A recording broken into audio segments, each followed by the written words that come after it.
جیسے ہی ہم نے موت کا ذکر سنا، اللہ اکبر، موت کے حوالے سے ہمارے ذہن کے اندر یہ ہے، موت مطلب تکلیف، موت مطلب مصیبت، موت مطلب بے قراری، موت مطلب بے چینی، موت مطلب عذاب، موت مطلب تاریکی، موت مطلب انسان کے لیے مصیبت۔ یاد رکھیے یقیناً یہ ساری چیزیں ہیں، لیکن افسوس کی بات یہ ہے اللہ اکبر کہ واعظ نے ہمیں موت سے اتنا ڈرا دیا کہ اصل جو مومن کی موت کا تصور ہے ایک طرفہ بیان ہوا، دوسری طرف رہ گیا۔ اللہ اکبر، یقیناً فاسقوں کی موت ایسے ہی ہے جیسے آپ نے سنا ہے، کافروں کی موت ایسے ہی ہے جیسے آپ نے سنا ہے، لیکن آج ایک مومن کے احسان ثواب کے لیے محفل ہے تو ذرا مومن کی موت بھی تو سن لی جائے کہ مومن کی موت کیسی ہے۔ ایک ہی بات یاد رکھیے، حضور سے وفا کرے، حضور سے سچا عشق کرے، سب سے کٹ کر کے حضور کے ہو جائے، اسی طرح جو تصور سرکار مفتی اعظم نے دیا ہے،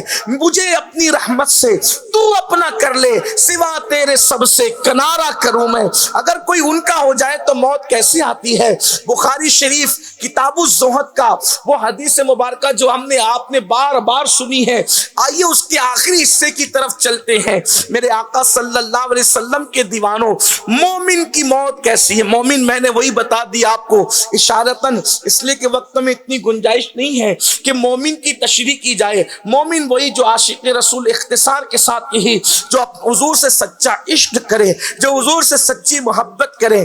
ہاں وہ اپنی نیند کے اندر فجر کی نماز ترک کرنے والا مومن نہیں، جو انسان اپنے آپ کو خود مومن سمجھتا ہے اور اپنی نیند پر فجر کی نماز قربان کر دیتا ہے، ایسا مومن نہیں، ایسا مومن نہیں جو اپنی آنکھوں کو عورتوں کا حسن دیکھنے کے لیے وقف کر دیتا ہے، ایسا مومن نہیں جو پاپ اور زنا کے اڈوں کو آباد کرتا ہے، ایسا مومن نہیں جو شراب کے اڈوں کو آباد کرتا ہے۔ مومن وہ جسے مصطفیٰ جان رحمت مومن کہے، ہاں وہی مومن جس کے بارے میں قرآن کہتا ہے قُل لِّلْمُؤْمِنِينَ يَغُضُّ مِنْ أَبْصَارِهِمْ۔ مومنوں کی شان تو یہ ہے کہ وہ اپنی نگاہوں کو نیچی رکھتے ہیں، کیونکہ اللہ نے فرمایا اے محبوب مومنوں سے کہہ دو کہ وہ اپنی نگاہوں کو نیچی رکھیں۔ وہ اپنی نگاہوں کو نیچی رکھنے والا مومن، وہ نماز کے وقت مسجدوں کو جانے والا مومن، وہ مصطفیٰ جان رحمت پہ درود پڑھنے والا مومن، وہ نیند ہی نہیں بلکہ اپنی جان سے زیادہ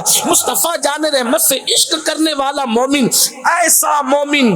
بخاری شریف کتاب الزہد کے اندر حدیث پاک کا آخری ٹکڑا ہے جس کو ہم بار بار سنتے رہتے ہیں، لیکن یہ آخری حصہ ہم سے چھوٹ جاتا ہے۔ وہ آخری حصہ کیا ہے؟ اللہ کے رسول مصطفیٰ جان رحمت غیب دا نبی صلی اللہ علیہ وآلہ وسلم فرماتے ہیں کہ اللہ تعالیٰ نے حضرت جبریل کے ذریعے سے مجھے یہ پیغام بھیجا کہ اللہ پاک فرماتا ہے مجھے کسی کام کے کرنے میں تردد نہیں ہوتا۔ توجہ کریں، یہ مومن کی موت ہے۔ اگر یہ موت ہم سن لیں تو کبھی ہم موت سے کراہت نہ کریں، کبھی ہم موت سے نفرت نہ کریں۔ مومن کی موت کیا ہے؟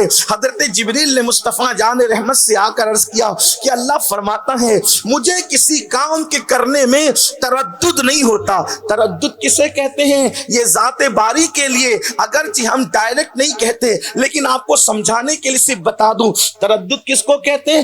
تردد کہتے ہیں، یہ اللہ کے لیے نہیں کہہ رہا ہوں، آپ کو سمجھانے کے لیے الگ سے کہہ رہا ہوں، تردد کہتے ہیں کسی کام کے کرنے میں انسان سوچے کہ میں یہ کام کروں کہ نہیں کروں۔ آپ کہتے ہیں نا یار مجھے تردد ہو رہا ہے کہ میں دبئی سے انڈیا جاؤں کہ نہیں جاؤں، میں محفل میں جاؤں کہ نہیں جاؤں، میں یہ کام کروں کہ نہیں کروں، اس کو کہتے ہیں تردد۔ اللہ اکبر، یعنی کسی کام کے کرنے پر انسان کے ذہن میں یہ بات آئے کہ یہ کام میں کروں کہ نہیں کروں، یہ ہے تردد کا مطلب۔ حالانکہ ہم اللہ کے لیے ادب کی وجہ سے اس معنی میں بات نہیں کرتے، لیکن چونکہ حدیث پاک میں آیا ہے ترددی، اللہ پاک فرماتا ہے مجھے کسی کام کے کرنے میں تردد نہیں ہوتا، سوائے ایک کام جب میں کرنے لگتا ہوں تو مجھے تردد ہوتا ہے۔ اللہ فرماتا ہے ترددی، کسی کام کے کرنے میں تردد نہیں ہوتا، لیکن ایک کام جب میں کرنے لگتا ہوں تو مجھے تردد ہوتا ہے، وہ اللہ جو کن کہہ کر کائنات پیدا کرے اسے تردد نہیں ہوتا، وہ اللہ جو زندہ سے مردہ اور مردے سے زندہ پیدا کرے اسے تردد نہیں ہوتا، وہ اللہ جو ابو جہل کے گھر میں اکرمہ جیسا صحابی پیدا کرے اسے تردد نہیں ہوتا، صحابی کے گھر میں یزید جیسا جہنمی پیدا کرے تردد نہیں ہوتا، نبی کے گھر میں کنعان جیسا پیدا کرے تردد نہیں ہوتا، اللہ اکبر، اور کنعان جیسے بلکہ اس سے بھی بدتر لوگوں کے یہاں اللہ تبارک و تعالی اپنے پیارے محبوبوں کو پیدا کرے اسے تردد نہیں ہوتا، وہ پتھروں میں پھول پیدا کرے تردد نہیں ہوتا، وہ گرمیوں کے موسم میں جو مشہور ہے بارش برسائے تردد نہیں ہوتا، وہ زمین کو پھاڑ کے اناج نکالے تردد نہیں ہوتا، وہ جو چاہے کرے تردد نہیں ہوتا، لیکن تردد اس کو کب ہوتا ہے؟ اللہ فرماتے ہیں حدیث پاک ہے بخاری شریف کی حدیث کہ جب میں کسی مومن کی موت کا فیصلہ کرنے لگتا ہوں، جب میں کسی مومن کو موت دینے لگتا ہوں اس وقت مجھے تردد ہوتا ہے۔ کیوں تردد ہوتا ہے؟ خود فرماتا ہے کہ مجھے تردد اس لیے ہوتا ہے کہ میں تو مومن کی موت کا فیصلہ کروں اور وہ اس کو ناپسند کرے تو مجھے تردد ہوتا ہے، مومن سے پیار اتنا ہے کہ اس کی موت کا فیصلہ کرتے وقت قدرت کو بھی تردد ہوتا ہے۔ تو پھر پوچھا گیا کہ اللہ پھر تو کرتا کیا ہے؟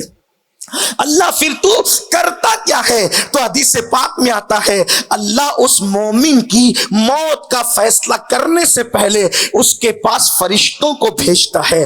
اللہ مومن کی موت کا فیصلہ کرنے سے پہلے وہ مومن جو میں نے بیان کیا، وہ مومن جسے قرآن مومن کہے، وہ مومن جسے حدیث مومن کہے، وہ مومن جسے مصطفیٰ جان رحمت مومن کہے، وہ مومن نہیں جس کو ہم اپنی طبیعت سے مومن کہے۔ تو میرے آقا علیہ السلام فرماتے ہیں جبریل کے ذریعے مجھے کہا گیا، جبریل نے بیان کیا، اللہ فرماتا ہے کہ پھر اس کے پاس فرشتے بھیجے جاتے ہیں، ایک دو فرشتے نہیں بلکہ فرشتوں کی جماعت آتی ہے جس کے مضمون کو قرآن یوں بیان کرتا ہے۔ اب قرآن دیکھو وہ مضمون بیان کر رہا ہے، دونوں مضامین آپ کو یکساں ملیں گے۔ دیکھیں قرآن کہتا ہے ان الذین قالوا ربنا اللہ ثم استقاموا تتنزل علیہم الملائکہ اللہ تخافوا ولا تحزنوا وابشروا بالجنۃ التي كنتم توعدون۔